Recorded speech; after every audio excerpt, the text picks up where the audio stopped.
Assalamualaikum warahmatullahi wabarakatuh. Alhamdulillahirabbil alamin. Wassalatu wassalamu ala sayidina Muhammadin asyrafil anbiya'i wal mursalin wa ala alihi wa sahbihi ajma'in. Qala rabbi shrah li sadri wa yassir li amri wahlul 'uqdatam min lisani yafqahu qawli.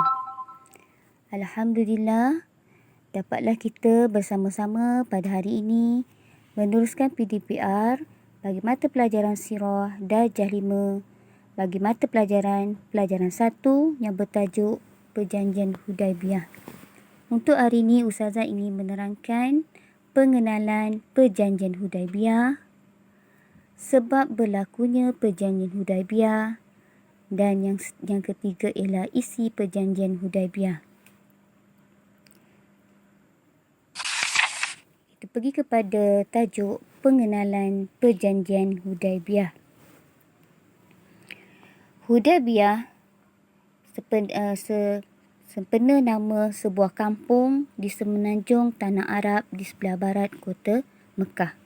Sebab apa dia dikenali sebagai Perjanjian Hudaibiyah? Sempena nama sebuah kampung yang terdapat di semenanjung Tanah Arab di sebelah barat kota Mekah. Bilakah Perjanjian Hudaibiyah ini berlaku?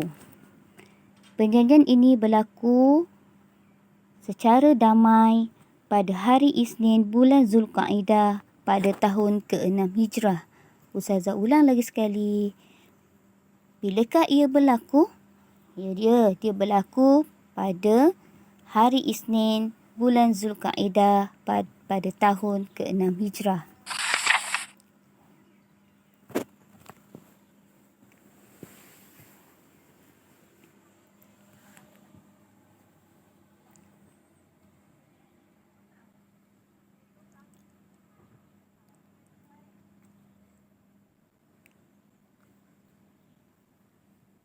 Tiga, titik ini menunjukkan titik permulaan kemenangan dan kejayaan umat Islam sehingga membawa kepada pembukaan kota Mekah.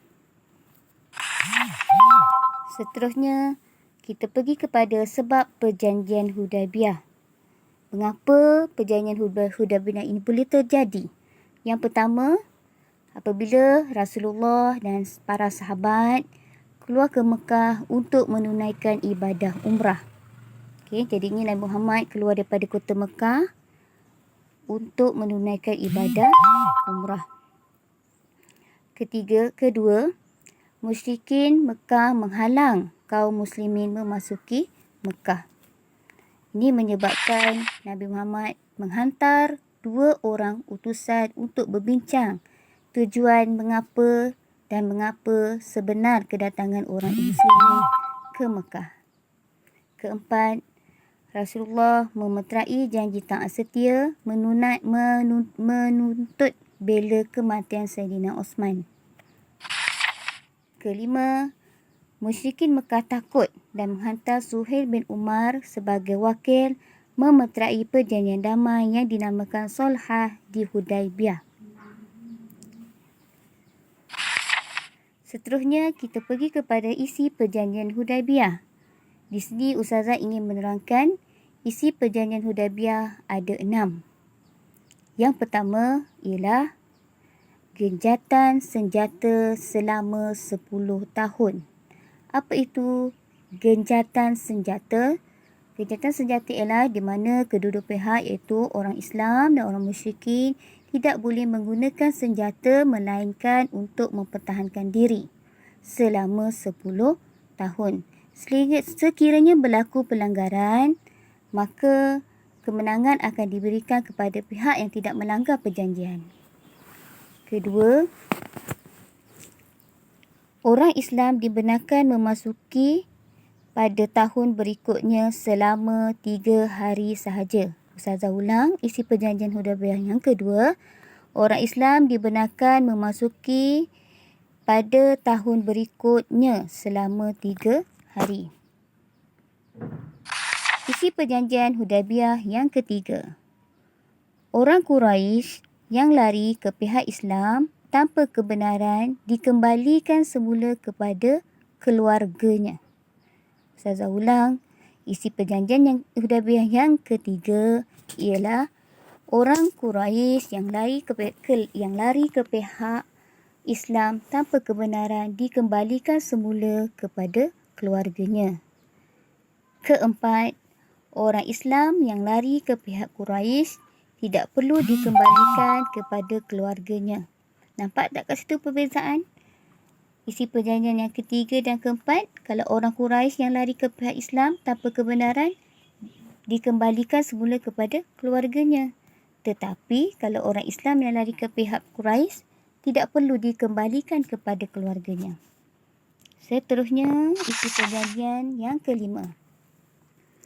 Orang Islam dan kaum Quraisy dibenarkan kerjasama pada perkara kebaikan. Maksudnya sekiranya orang Islam nak melakukan aktiviti seperti berdagang, melakukan aktiviti sosial dibenarkan dengan penuh kerjasama dan mendatangkan kebaikan. Keenam, seluruh bangsa Arab bebas mengadakan hubungan baik dengan orang Islam atau kaum Quraisy. Begitulah isi perjanjian Hudaybiyah yang kamu semua perlu tahu. Sekian untuk hari ini pembelajaran Sirah Darjah 5. InsyaAllah kita akan sambung pada minggu hadapan. Wabillahi taufiq wa hidayah. Wassalamualaikum warahmatullahi wabarakatuh. Assalamualaikum warahmatullahi wabarakatuh. Alhamdulillah, pada petang ini kita dapat meneruskan pembelajaran dalam mata pelajaran Sirah Darjah 5 dalam bawah tajuk Perjanjian Hudaybiyah. Macam minggu lepas, kita dah belajar tajuk ialah pengenalan Hudaybiyah, sebab perjanjian Hudaybiyah dan isi perjanjian Hudaybiyah. Jadi Ustazah hari ini nak teruskan pembelajaran kita dalam tajuk perjanjian Hudaybiyah juga, iaitu kesan perjanjian Hudaybiyah. Okay, untuk pengetahuan semua, kandungan perjanjian Hudaybiyah sebenarnya memberi banyak kesan positif serta menguntungkan bukan sahaja kepada Rasulullah tetapi kepada seluruh umat Islam. Untuk hari ini, Ustazah ingin menerangkan kesan baik perjanjian Hudaybiyah. Kesan baik perjanjian Hudaybiyah hari ini Ustazah nak terangkan ada 6. Ada berapa murid-murid? Ya, betul, ada 6. Okay, yang pertama, kita lihat dekat bintang nombor 1 tu, dia kata ialah pengiktirafan rasmi kaum Quraisy. Okay, apa itu pengiktirafan? Pengiktirafan ialah pengakuan atau penghargaan rasmi kaum Quraisy terhadap Rasulullah. Okay, serta kewujudan sebuah negara Islam. Jadinya orang kafir Quraisy ni dia akurlah kesan daripada perjanjian Hudaybiyah tu, maka dia akur bahawa apa yang Nabi buat dia akan ikut saja, dan lahirnya sebuah negara Islam yang pertama di Madinah. Okay, yang kedua, agama Islam berkembang luas dan menjadikan kota Madinah semakin maju. Yang kedua ialah agama Islam dapat berkembang luas dan menjadi kota Madinah semakin maju.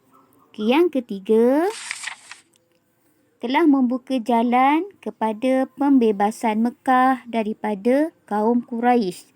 Yang ketiga, telah membuka jalan kepada pembebasan Mekah daripada orang Quraisy. Kita tahu kan selama ni semua sekali ekonomi, daripada segi ekonomi, politik, sosial semua dikuasai oleh orang Quraisy. Tetapi kesan daripada perjanjian Hudaybiyah, maka orang kafir Quraisy tidak boleh buat apa-apalah.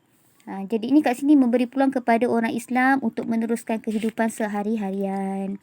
Okay, yang keempat, Rasulullah mengajar umatnya cara membuat perjanjian dengan orang kafir. Okay, jadi ini kita dapat jelas tengok macam mana dalam isi perjanjian Hudaybiyah yang begitu harmoni dan adil tanpa pertumbuhan darah. Jadinya kedua belah-belah pihak boleh patuh dengan perjanjian tersebut. Kat situ kita nampak kebijaksanaan Rasulullah untuk mengajar umat Islam supaya membuat perjanjian tu tak semestinya menumpahkan darah tetapi harmoni. Yang kelima, Rasulullah mengambil peluang membuat hubungan politik dengan negara luar. Apa negara-negara yang terlibat? Antaranya Nabi buat hubungan baik dengan negara Rom, Parsi dan Habsyah. Yang kelima, Ustazah ulang sekali. Rasulullah mengambil peluang membuat hubungan politik dengan negara luar. Antaranya ialah Rom, Parsi dan Habsyah. Dan yang keenam, kesan daripada perjanjian Hudaibiyah, maka ramailah pemimpin Quraisy memeluk Islam. Daripada dulu dia kafir, kesan daripada perjanjian Hudaibiyah telah membuka dan hidayah kepada antaranya ialah memeluk agama Islam, antaranya ialah Khalid bin Al-Walid, Amru Al-As dan yang ketiga ialah Osman bin Talha. Jadinya Ustazah nak ingatkan kita hari ni ialah belajar tajuk apa? Kesan perjanjian Hudaibiyah. Kesan perjanjian Hudaibiyah ada berapa? Ada 6. Jadinya Ustazah nak semua sekali anak murid cuba fahami dan ingat kesan perjanjian Hudaibiyah, semacam mana anak murid Ustazah dapat menghafal isi perjanjian Hudaibiyah pada minggu lepas. Itu saja. Wabillahi taufiq wa hidayah. Wassalamualaikum warahmatullahi wabarakatuh.